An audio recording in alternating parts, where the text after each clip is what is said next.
Jumpin' In on Manx Radio. With Howard and Chris Kane. Hello. Good evening. And welcome.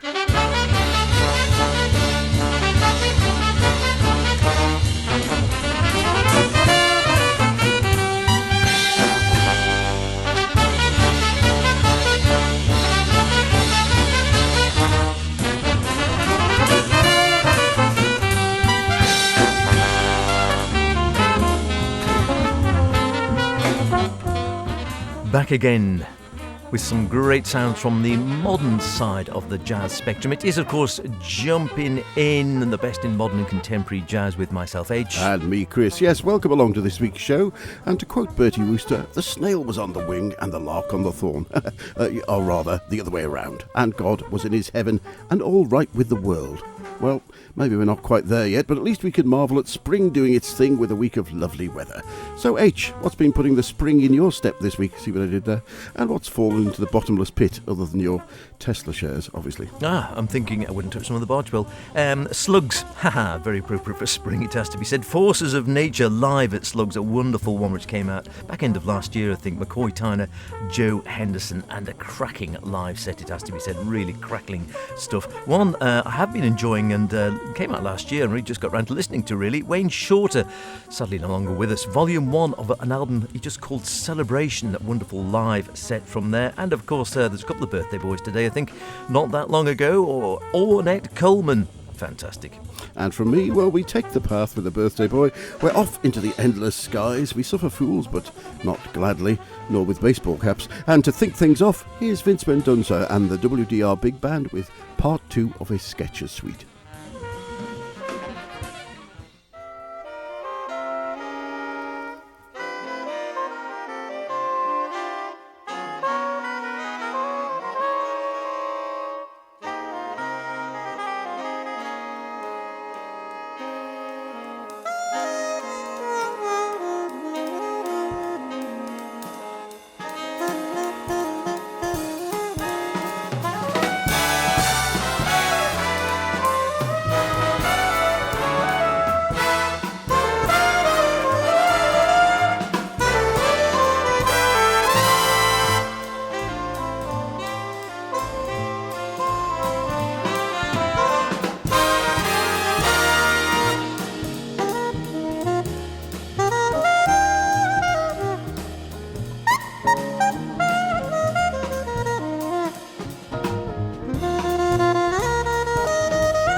Marvellous. You know, I haven't heard that for a very long time, and it popped up in the car the other day, and I just thought, yeah, I'll give it an airing, and wonder when he's next going to produce another brilliant album. That was the second part of Sketches from Vince Mendoza and the WDR Big Band, and what a band they are, as we know, particularly with the addition of star soloists, such as on this recording, Charlie Mariano on sax, Dieter Ilgon bass, Peter Erskine at the drums, and as we heard on that particular track, Dave Liebman on soprano sax, and Nguyen Le on guitar. Sketches was released back in 1994 when Mendoza was just 33. He said, each movement in Sketches was an improvisation in its own right, and the album was the product of 6 weeks of pretty concentrated endeavour, and is pretty much a statement of where I am at musically at this time. Well, as we know, he's gone on to be one of the most sought-after arrangers and composers for big bands and orchestras, and his wonderful writing turns up in many great recordings, including with lots of different pop singers and film scores, all kinds of things. I can't personally wait for the next one. Absolutely to that one, amen. And great to hear Dave Liebman blowing a storm there as well. Still looking at him the other night, actually, reading something about him and still playing at the top of his game, I think, and teaching and such like. Going back a few years now, Forces of Nature, Slugs, as I said, very appropriate for spring. That's Slugs, the Jazz Club, live at Slugs, and we're going back a few years, back to the 1960s to be exact, because that was when this was recorded live at Slugs in New York in 1966 with an amazing quartet made up of McCoy Tyner at the piano, Joe Henderson on tenor sax, Henry Grimes bass, and the great Jack DeJohnette still with us again very much and playing very well at the drums. And it was recorded, but after a mere 56 years or so, the recording's seen the light of day. It's never been released before that, and it just was released back end of last year as a double CD by Don Was at the doing some great stuff, I must admit, on the Blue Note label. Great stuff, and one of the shorter ones. A lot of it is all about extended versions of well-known tracks. 25, 26 minutes tracks are not unusual. I think this is the shortest take on the album Isotope.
Amazing stuff back in 1966.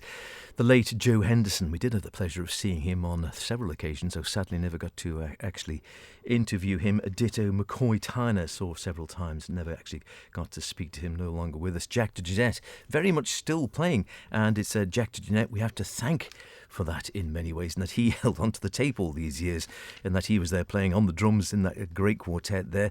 The recording made by the engineer Orville O'Brien, who, if you like your classic performances of live jazz, you might know him from the likes of Freddie Hubbard's The Night of the Cookers, also a brilliant live album, live at Club Marchel, Volumes 1 and 2, and also Ornette Coleman, we'll hear him later tonight, Friends and Neighbours, live at Prince Street. But he'd recorded it, and then Jack DeJohnette sort of, I don't know, took the tape, I suppose, and it probably went into a cupboard, and it spent the next half a century or more there.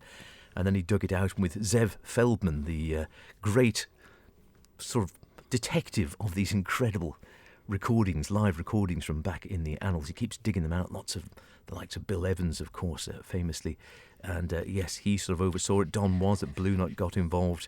There was lots of toing and froing and travelling and handling over the tape in order for it to be properly dealt with and make sure it was safe, and then get it treated so it could be released.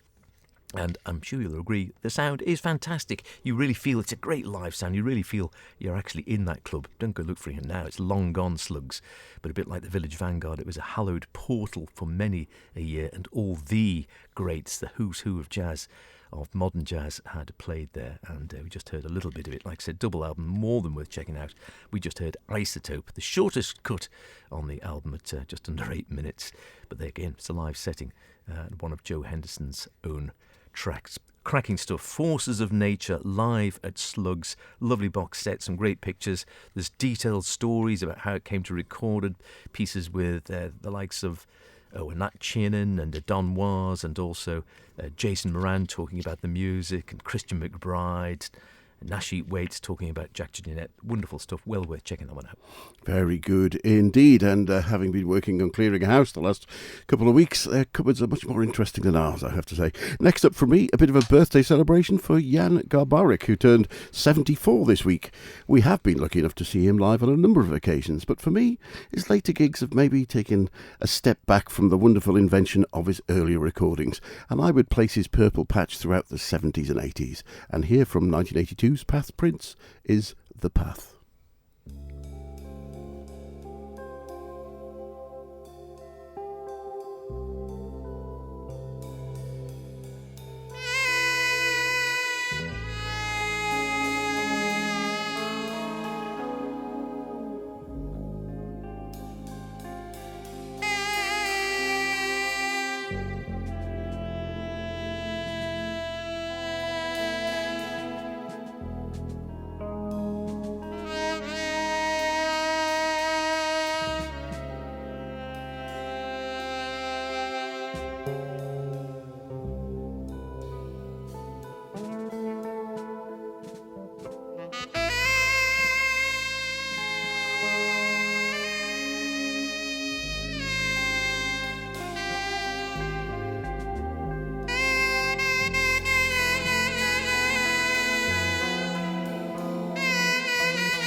Hi, this is Dave Holland. I just want to let you know you're listening to Manx Radio. The show is Jumping In with Chris and H. Hope you enjoy it. Keep listening.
Yes, wonderful applause there. We got two birthday boys for the price of one there, would you believe? Because the second one we just heard was Ornette Coleman, sadly no longer with us, who celebrated a birthday on the 9th of March, and he would have been 70, 80, 95 years old. Were he still with us? Sadly, he isn't. We did have the pleasure of again seeing him a couple of times, quite some time back. Actually, I think more or less with that lineup from the album Sound Grammar, when he was sort of featuring his son Donardo on drums, Ornette playing their sax, of course, Donardo Coleman on drums and percussion, and he had two bass players, Gregory Cohen and Tony Phalange.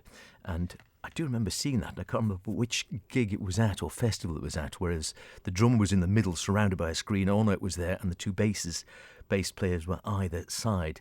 Typical Ornette, something quirky, a bit left of field, and yes, nonetheless enjoyable for that. And I think he took it his plastic saxophone and his harmonics, and he's completely taking apart the sort of the bebop story in many ways, or the way people have been doing it. But I suppose it was like bebop at the time, which no one understood, and at the time no one understood Ornette. Now I come back to a lot of his classic recordings and think, seems very accessible to me. But yeah, and before that, another birthday boy. Before that, we heard the wonderful Jan Garbarek, unmistakable guitar of Bill Frisell with him, and the classic quartet with Eberhard Weber on bass, and John Christensen lightly dancing over the cymbals and skins. Jan was born on March the 4th and is 78 years young now, I have to say, and both very, very good indeed. That music just hangs thoughtfully in the air, waiting the next collection of notes to drift past, and that's one of my favourites, but I say the whole of that period is a purple patch for Jan, for me. Well, next up we have previously heard plenty from the talented Jensen sisters on the show in the past, both skilled composers and performers in their own right. But there's none finer example of them playing together than their 2016 whirlwind release, Infinitude. And from that, here's something we've been gazing into all week, Blue Yonder.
Blue Yonder, taken from the Jensen Sisters album Infinitude, with a great quintet of Ingrid Jensen on trumpet and electronics, Christine Jensen on the sax, Ben Monder on guitar, Fraser Hollins on bass, and John Wicken at the drums. And we heard great solos there from Ben Monder on guitar, of course, and both of the Jensen Sisters. Looking forward to their next releases, be it together or apart. Amen to that. Enjoyed that one very muchly indeed. Indeed did I this Celebration Volume 1, which suggests there might be more. Wayne Shorter departed to, well, who knows where. He's always an astral traveller. He was an astral traveller when he was still on this mortal coil, so goodness only knows where he could be now. And yes, he was, in the end of his life, was keen to bring out this music even when he couldn't play, for people to hear, and he dug out some of the live recordings from the quartet that he'd been playing with for the last several years of his life, featuring, of course, John Patitucci on the bass and the wonderful Brian Blade at the drums, Danilo Perez at the keyboards or the piano. And yes, 2 records come out in Volume 1, so we're expecting more, presumably in Volume 2 at some stage, if he's dug out more, or did before he moved on to pastures new. Anyway, let's hear a little bit of Edge of the World.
recorded live in Stockholm.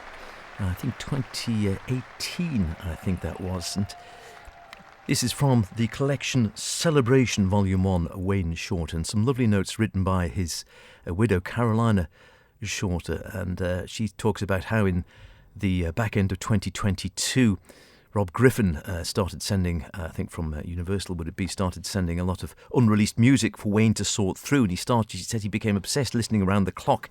I'd be doing work around the house, talking on the phone. He'd say, "Hey, Carolina, you've got to come and hear this. Check it out. Check what the guys are doing here." And he made loads of detailed notes, some of which are actually on the liner notes which come with the album. He'd scribbled about everything. And she said it was incredible stuff. When he heard the Stockholm concert, he said, "This is the album I really want to push out." And he started listening to more stuff and realised then it was going to be more than one record. 2 CDs in this and Volume 1. And he originally wanted to call the collection Unidentified Flying Objects, thinking of the notes everyone playing as UFOs. And then 2023 he was hospitalised for the last time, but was still listening to music and making notes. And she says it was only the last 10 days of his life he realised he wasn't going to be around to see this project to fruition. Started feeling the urgency of celebrating life, and so he said, "I want to change the name of the collection to Celebration." And I said, "Yes, Wayne, let's celebrate. That's what it should be called, and that's what it is, a celebration." And I think we should all celebrate that Wayne Shorter was in our lives, if you like, jazz over the last 50 or 60 years. Check it out. Yeah, great catalogue, back catalogue of Wayne to dig at, including, of course, all the different bands he played with Herbie when he played, of course, with the fantastic Weather Report, not one to miss.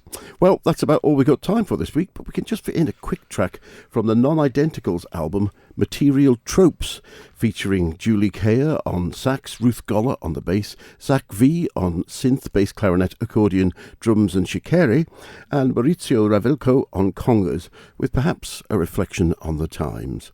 This is White Collared Criminals. See you in a couple of weeks. Indeed, take care. Bye for now. So you enjoyed the crash then?